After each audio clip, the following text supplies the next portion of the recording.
नमस्कार मित्रांनो, पुन्हा आता आपण BA थर्ड इयरच्या वर्गात तुमचं स्वागत आहे. आपला विषय आहे इतिहास लेखनशास्त्र. इतिहास कशाला म्हणायचं, इतिहासाची व्याख्या कशा प्रकारची आहेत, इतिहासाचं व्याप्ती कशा पद्धतीचे विस्तरित स्वरूपात या जगामध्ये विकसित पावली याचा आपण आढावा घेतला. आज आपण पुन्हा आता तिसऱ्या मुद्द्याकडे इतिहासाचे स्वरूप या विषयाकडे वळूया. मित्रांनो, हेगेल आणि कार्ल मार्क्स यांनी इतिहासाचे स्वरूप मांडलेले आहे. त्यांच्या मते इतिहासामध्ये तीन गोष्टीवर भर देण्यात आलेला आहे. एक, भूतकाळात होऊन गेलेल्या घटनांतून सत्य शोधन केले गेले पाहिजे. दुसरं, घटना जशा घडल्या त्या तशाच स्वरूपात वर्तमान काळात मांडता आल्या पाहिजेत. आणि तिसरा त्यांचा सिद्धांत होता, ज्ञात असलेल्या घटनांचा अन्वयार्थ लावून त्याचे यथायोग्य स्पष्टीकरण केले गेले पाहिजे. खऱ्या अर्थानं इतिहास केवळ गतकाळाचा आढावा नसून मानवी प्रगतीचा आलेख आहे. मानवी जीवनाचा वेळोवेळी घेतलेला वेध आहे. इतिहासाचे स्वरूप हे त्यामुळं वेळोवेळी बदलत गेल्याचे आढळते. म्हणून हेगेल आणि कार्ल मार्क्स या दोन विचारवंतांनी सर्वप्रथम इतिहासाच्या स्वरूपाबद्दलचे आपले मत मांडल्याचं वरील विवेचनावरून मी तुमच्या लक्षात आणून दिलेलं आहे. हे तुमच्या लक्षात आलं असेल की जगाच्या पाठीवर इतिहासाचं स्वरूप इतकं विकसित का दिसला, का जाणवला, तर याच्यासाठी पहिल्यांदा आपण तार्किक दृष्टिकोनातनं किंवा तर्क विज्ञानाच्या दृष्टिकोनातनं आपण ते हेगेल आणि कार्ल मार्क्स यांनी सांगितलेल्या विवेचनावरून यांनी सांगितलेल्या त्या तीन गोष्टीच्या आधारावर आपण त्याचा विचार करूया. कारण काय, कार्ल मार्क्स आणि हेगेल या जर्मनी तत्त्ववेत्यांनी आपल्या विचारामध्ये तीन महत्त्वाचे मुद्दे मांडलेले आहेत. एक, भूतकाळात होऊन गेलेल्या घटनातून सत्य शोधन केले गेले पाहिजे. भूतकाळात ज्या ज्या घटना घडल्या मित्रांनो, त्या घटनांचं खरं सत्य आहे तेच, जे खरं आहे त्याचं विवेचन केलं गेलं पाहिजे. दुसरं, घटना जशा घडल्या त्या तशाच स्वरूपात वर्तमान काळात सांगता आल्या पाहिजे. भूतकाळात घटना घडलीत ना, ती वर्तमान काळात जशाच्या तशा पद्धतीनं मांडता आली पाहिजे आणि त्याच्याशी एकरूप होता आलं पाहिजे. ही कल्पकता आहे, हे इतिहास सांगण्याची प्रगल्भता आहे, त्याच्यात समरस होण्याची एक आत्मीयता आहे. आणि म्हणून घटना जशा घडल्या त्या तशाच स्वरूपात वर्तमान काळात आपल्याला ते मांडता आल्या पाहिजे. तिसरं, ज्ञात असलेल्या घटनांचा अन्वयार्थ लावून त्याचे यथोचित स्पष्टीकरण करणं गरजेचं आहे. कारण काय, समजा एखादी घटना घडली आणि त्या घटनांचं पाठीमागच्या इतिहासाची घटना संबंध लावण्याचा प्रयत्न जर केला तर ते जुळवाजुळव करताना त्याचा आविर्भाव होऊ नये, नको ते वाद निर्माण होऊ नये, या दृष्टिकोनातून खऱ्या सत्य त्याच्या माहितीवर आधारित सत्य जे आहे ते सत्यमेव जयते या आधारावरच ते बोललं गेलं पाहिजे. आणि म्हणून रँके आणि हेगलच्या या गोष्टीवरून तीन तत्वांवर आपण इतिहासाचं अभ्यास समजून घेतला पाहिजे, इतिहासाचं स्वरूप समजून घेतलं पाहिजे. मुळात कार्ल मार्क्सचं जे मत आहे ना, कोणत्याही ऐतिहासिक घटनेच्या मुळाशी एक तरी कल्पना महत्त्वाची आहे.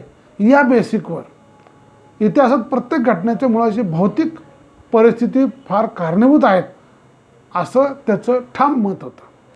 आणि या ठाम मताशीच इतिहास तत्त्वज्ञ रँकेने सुद्धा त्याचा पाठिंबा दिलेला आहे.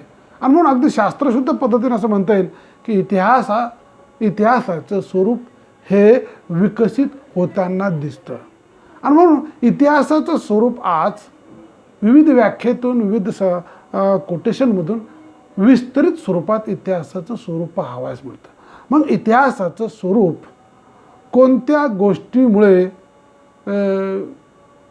विकसित झाला, किंवा असं म्हणता येईल की कोणत्या गोष्टीवरून इतिहासाचं स्वरूप समजतं, तर पहिली गोष्ट, जसं मी मगाशी या दोन तत्त्ववेत्यांचा विचार केला तसंच त्या अर्थानं आपण पहिले सर्वसामान्य ढोबळमानानं काही मुद्दे आपण तयार करूया. एकूण 5 मुद्दे मी याच्यामध्ये तयार केले की इतिहासाचे स्वरूप कशावरून कळतं, तर त्या आहे 5 गोष्टी. पहिली गोष्ट, सर्व इतिहास हा समकालीन इतिहास मानला जातो. दुसरं, इतिहास म्हणजे भूतकाळ वर्तमान काळ यांच्यातील कधी न संपणारा संवाद आहे. जे भूतकाळात घडलं ते वर्तमान काळात घडतं, वर्तमान काळ आज असतं ते उद्या भूतकाळात होतो. म्हणजे अशा पद्धतीनं कालचा भूतकाळ म्हणजे इतिहास असतो, आजचं वर्तमान काळ म्हणजे उद्याचा इतिहास असतो, या पद्धतीनं. तर तिसरं, इतिहासात मूल्यमापन करणं आवश्यक आहे.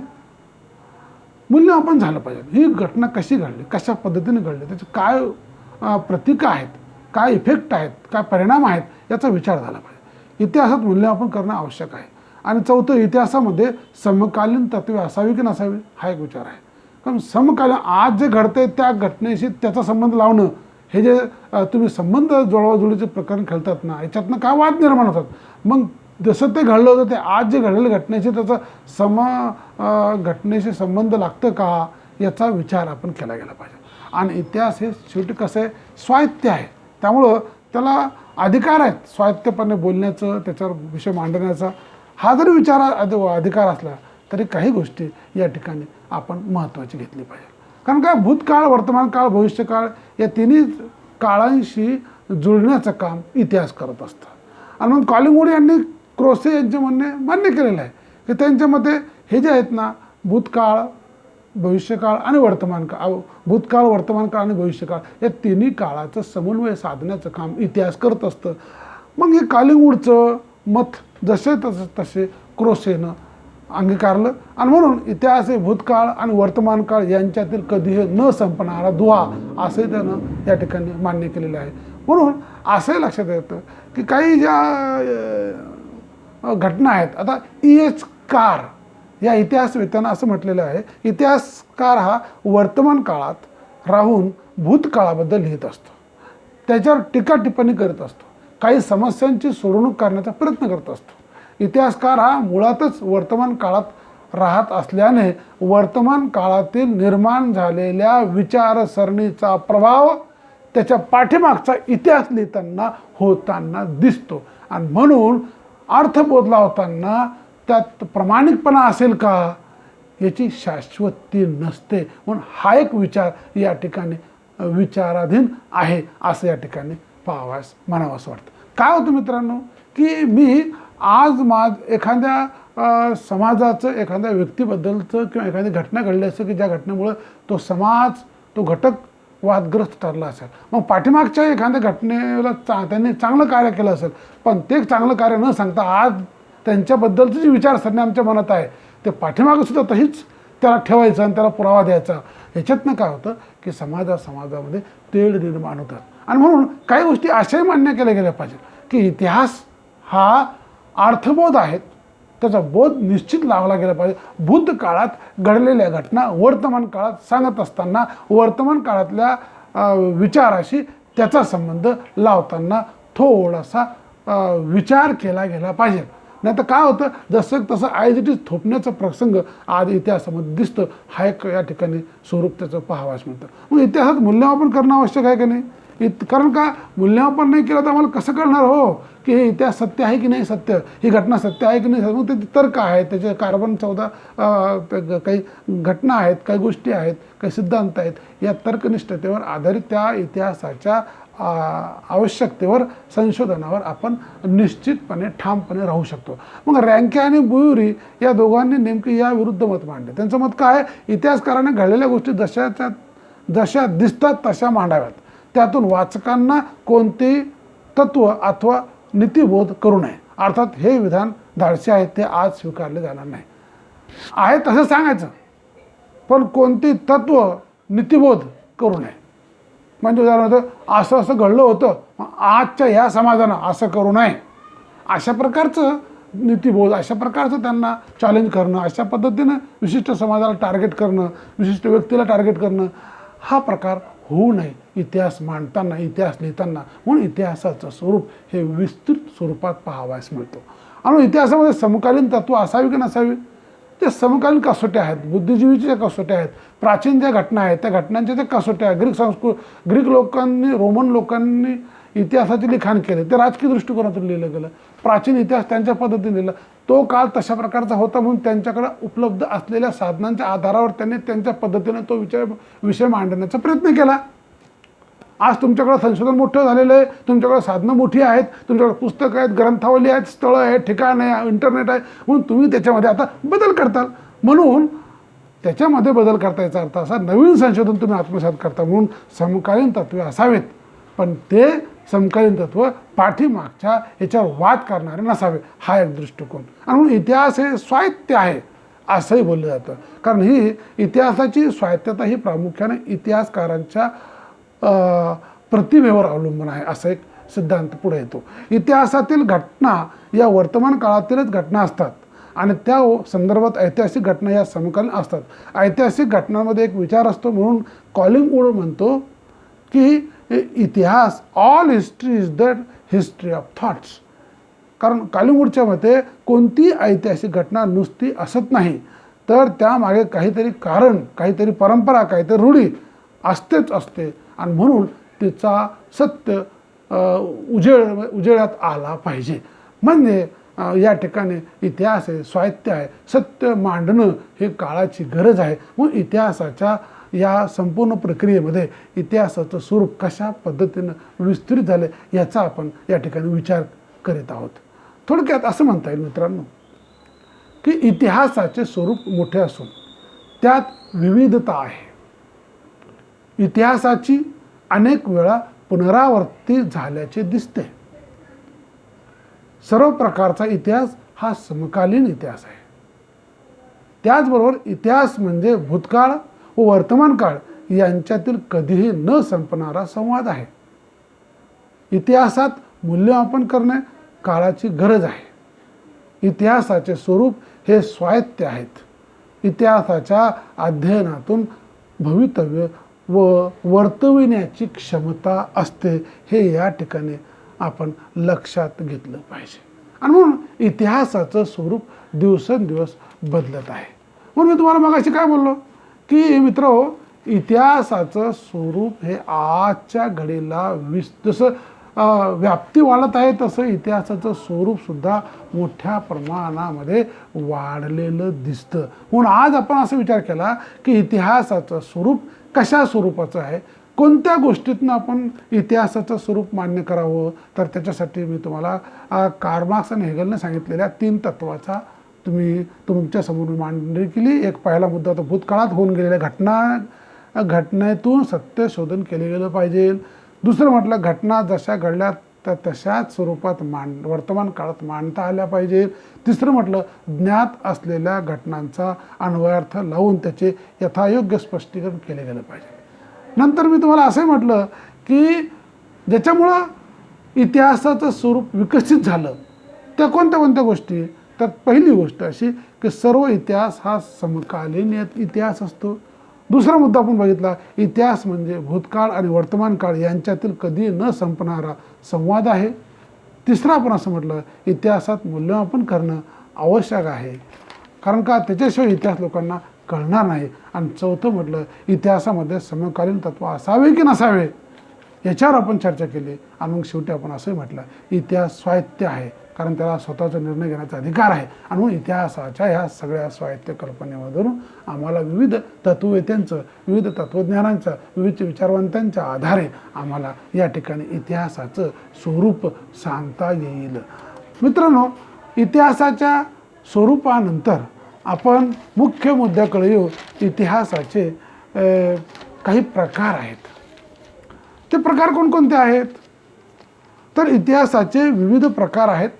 असे जवळपास 12-13 आहेत. ते अजून आजच्या घटकेला ते दिवसेंदिवस वाढत आहे.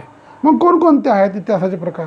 मग जे आता मानवाचा अभ्यास करणारं शास्त्र म्हणजे इतिहासशास्त्र. मग इतिहासाचे कोणकोणते प्रकार असतील? तर पहिली गोष्ट राजकीय इतिहास, त्याला पॉलिटिकल हिस्ट्री म्हणू आपण. म्हणजे एका ठिकाणी व्यक्ती राहतो, समूहाने राहतो, त्याचं राजकारण कशा पद्धतीने चालतं हे झालं राजकीय इतिहास. दुसरं घटनात्मक इतिहास, घटना कशा घडत गेल्या, घटनांचं क्रमवारीनुसार घटनात्मक इतिहास, किंवा त्याला आपण असे म्हणतो आधुनिक काळामध्ये त्याच्यात बदल झाला. आता त्याला घटना कशा पद्धतीनं देशाची लिहिल्या गेली याच्यावर चर्चा करणं म्हणजे कॉन्स्टिट्यूशनल हिस्ट्री. त्यानंतर सामाजिक इतिहास, सोशल हिस्ट्री हा एक प्रकार दिसतो. त्यानंतर आर्थिक इतिहास, मानवानं प्रगती करत असताना कोणते उद्योगधंदे आत्मसात केले, कशा पद्धतीने उत्पादन क्षेत्रामध्ये आपलं नाव लौकिक केलं आणि व्यापारी म्हणून आले राज्यकर्ते बनले, म्हणजे मोठ्या विशाल प्रदेशामध्ये कसं साम्राज्य प्रस्थापित केलं, या सगळ्यांची उहापोह आपण आर्थिक इतिहासामध्ये म्हणता येईल. त्यानंतर कायद्याचा इतिहास, मग एखाद्या ठिकाणी राज्य करायचं असेल, प्रशासन राबवायचं असेल तर त्या ठिकाणी कायदा करणं काळाची गरज आहे आणि मग कायद्यानुरूप त्याचा विचार करणं या अर्थानं कायद्याचा इतिहास म्हणजे लिगल हिस्ट्री. त्यानंतर राजनैतिक इतिहास, मग डिप्लोमॅटिक, एखादं लीडरनं कशा पद्धतीनं डिप्लोमॅसी करून त्या ठिकाणी जसं आता आपल्याला माओवाद आपण बोलतो किंवा हे गांधीजींचं बोलतो, ह्या लोकांनी कशा पद्धतीनं डिप्लोमॅसी करून या देशामध्ये कशा प्रकारची क्रांती घडवून आणली याचा डिप्लोमॅटिक हिस्ट्री आपण त्या ठिकाणी आणली पाहिजे. लष्करी इतिहास, आता लष्करी इतिहासामध्ये मिलिटरी हिस्ट्री, कारण का मिलिटरी कशा पद्धतीने स्थापना होते, मग त्यांनी कोणकोणत्या लढाया जिंकल्या, त्यांच्यामध्ये अंतर्गत प्रशासन कशा प्रकारचं असतं, ते प्रशासन कशा पद्धतीने चालतं, ते कशा पद्धतीनं युद्धनीती खेळतात वगैरे वगैरे वगैरे, या सगळ्या गोष्टींची उहापोह मिलिटरी ऑफ हिस्ट्रीमध्ये पाहायला मिळतं. त्यानंतर वसाहतीचा इतिहास, कॉलोनी हिस्ट्री, म्हणजे युरोपियन कंट्रीने मोठ्या प्रमाणामध्ये आपल्या वसाहती स्थापन केल्या त्या आशिया आणि आफ्रिका खंडामध्ये. मग त्यांनी वसाहती स्थापन करत असताना त्या ठिकाणी करत असलेले कार्य, त्यांचं प्रशासन, त्यांची योजना, त्यांच्या कल्पना, त्यांचे कायदे, त्यांचे विविध अधिकार, या सगळ्यांची चर्चा उहापोह वसाहतीचा इतिहासामध्ये पाहावयास मिळतो. मग वैचारिक इतिहास, विशिष्ट विचार, आयडिओलॉजी आपण त्याला म्हणतो. विचारसुद्धा अतिमहत्त्वाचे आहेत. आपल्याकडे गांधी विचार आहेत, जगाच्या पाठी चीनमध्ये माओ विचार आहेत, हिटलरचे विचार आहेत, जगाला माहीत आहे, हिटलर मुसोलिनीचे विचार आहेत जगामध्ये प्रसिद्ध. म्हणजे अशा पद्धती प्रत्येकानं आपापल्या पद्धतीने जे विचार, म्हणजे विचारसरणीचा सुद्धा एक अभ्यास या ठिकाणी करता येतो.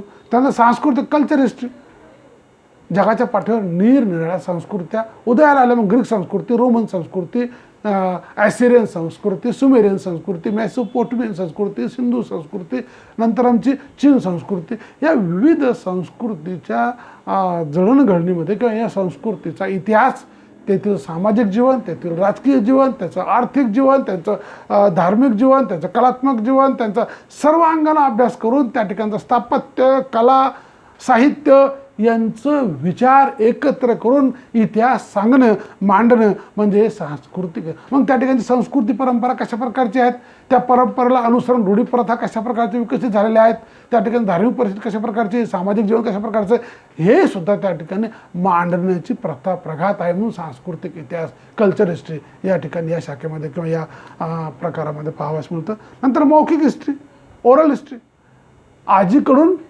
मुलाकडं, मुलाकडून पुतण्याकडं, पुतण्याकडून, अशा पद्धतीने पिढीजात पद्धतीनं आपल्या घरात चाललेले किस्से कहाणी किंवा विशिष्ट गावाबद्दलची आख्यायिका, विशिष्ट राज्याबद्दलच्या विविध घटना, राजा या संदर्भातल्या काही घटना, राणीच्या संदर्भातल्या घटना, सेनापतीच्या संदर्भातल्या घटना, देवदेवतांबद्दलच्या घटना, सातवाहन वाकाटकांच्या काळातल्या असलेल्या नागनिका देवीची आख्यायिका, विविध आख्यायिका, हे एका पिढीकडून दुसऱ्या पिढीकडे जशाच्या तशा ते मांडल्या गेल्या, त्या तशाच त्या लोकांपर्यंत पोचल्या. याला म्हणायचं ओरल हिस्ट्री, म्हणजे मौखिक इतिहास, बोलून चालून इतिहास. ते कुठे लिहिलेलं नाही आहे, पण ते वंश परंपरेगत एका पिढीकडून दुसऱ्या पिढीकडे स्थलांतर होत जातं, असा मौखिक इतिहास. आणि नंतर स्थानिक इतिहास, लोकल हिस्ट्री. स्थानिक काय होतं की भारताचा इतिहास तुम्ही बघता, भारताच्या इतिहासामध्ये तुम्ही म्हणता की इंग्रजांच्या विरुद्ध गांधीजींनी उठाव करून संपूर्ण देश मुक्त करून घेतलं, मान्य, पण आपण राहत असलेल्या जालना, बदनापूर, औरंगाबाद परिसरात कशा पद्धतीने उठाव झालेत याचा इतिहास कोण सांगेल? किंवा इथले जागीरदार, इथले वतनदार, इथले मनसबदार, इथले अधिकारी वर्ग, इथले स्थानिक लोक, यांची रोटीबोटी व्यवहार, यांचा सामाजिक इतिहास, यांचा आर्थिक इतिहास, यांच्या सांस्कृतिक जीवनगानाची विशिष्ट, या सगळ्या गोष्टींचं लोकल हिस्ट्रीमध्ये अभ्यास करता येतो. म्हणून आज मी तुम्हाला इतिहासाचं स्वरूप सांगितलं.